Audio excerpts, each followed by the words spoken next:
So we already had a glimpse of what animations look like in Adobe Premiere when we automatically made a mask track forwards. It created keyframes for us, and keyframes is the essence of animations. So we're going to focus a couple of different lessons on animations itself. So let's have a look here at what I have in my timeline. We've got a background image of these mountains, and then on top I've got a single graphics layer with a simple text in there, Iceland. And so what I want to do now is just kind of animate that text upwards so that it comes into the frame. We are going to animate it. Now to do that, we're going to have to find the property that allows us to make that movement possible, which is going to be the position property. So with our clip selected, we're going to head over to the effects controls.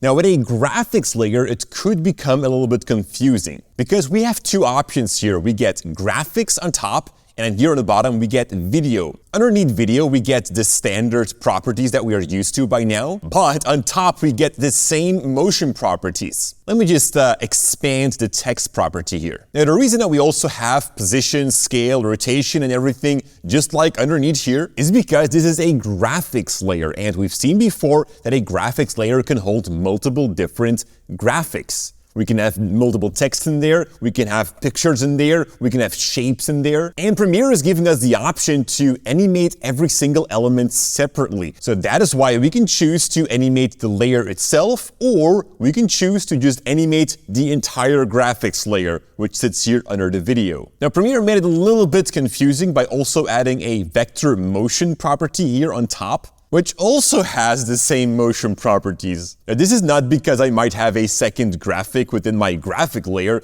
No, that is just there because Premiere sees it as a global property. But we already have that underneath the video category right here, so it wasn't really necessary. All it does is create confusion. But easy for you guys, you can choose where you want to animate it. You can do that under the vector motion property, or you can do that here under the video motion property. It's exactly the same. For now, let's keep it here under the motion property. So we know that we can change the position by changing the value right here. I can move the text up and down. There we go. But now I want to make that value change over time. And that's something that we can do by placing keyframes. So we're going to start here at the beginning of the timeline or from this layer. And you want to make sure that your layer timeline view here is enabled. Let me just make it a little bit bigger, this side. There we go. If you can't see this, click this little arrow here on top, which shows or hides the timeline view. Now this timeline right here is something that we can't really work in like we have down here. Now this timeline right here only represents the clip that you have selected. So if I move my playhead here on the end of that graphics layer, it's also on the end of that layer itself here in the timeline. You can see both playheads move to the left and to the right. Let me just quickly add another clip next to that to give you a better idea. So with my graphic layer or my text layer selected here, I'm going to move my playhead in my small or my layer timeline view. And you can see here, when I'm on the end of my mini timeline, I'm at the end of my layer here in the actual timeline. But I still have room to go forward, as you can see here. But that won't be shown in the mini timeline. Right, so I hope that that was clear. Let me just delete that clip again. I'm going to select my text layer, go to the very beginning of that text layer, and let's take a look here at the position property. What I'm going to do is move my text down all the way to the bottom so that it is off screen. This is where I want my animation to start. My text is going to come from below the canvas. So I want to save the current value right now, and that's something that we can do by clicking here on the stopwatch icon. Click on that, which will create a new keyframe, which is this little thing right here. That keyframe currently holds the current value of that position. Now, what I'm going to do is move forward in time. So I'm going to move my playhead forward like that. And now I will change the position value and move that text up like so. As you can see, automatically a new keyframe has been created. That second keyframe holds the new value, the second value. So let's play this back now. I'm going to go to the beginning and just hit my play bar.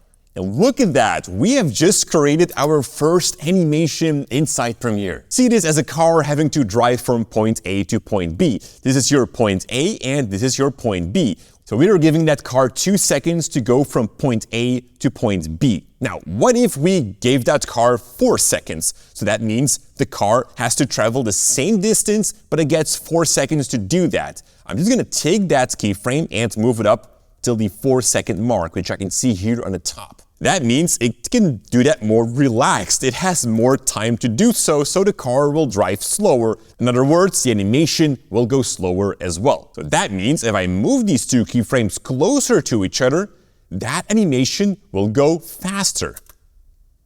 So placing a keyframe is never set in stone. You can always change the speed of it by just moving the keyframes around. Now, what if my final position wasn't the right position that I wanted to? Well, super easy. We just gotta stand on the keyframe itself. And to make sure that you're actually standing on that keyframe, what you can do is hold down Shift on your keyboard as you move around the playhead, which will snap the playhead to a keyframe. So once we are sitting on a keyframe, we can just rechange the position. You know what? Let me just select my motion property right here so that I can just grab my Iceland text and move it to a different spot. And you can see here visually the path of that animation in the program monitor. All right, let's play that back and see how that looks.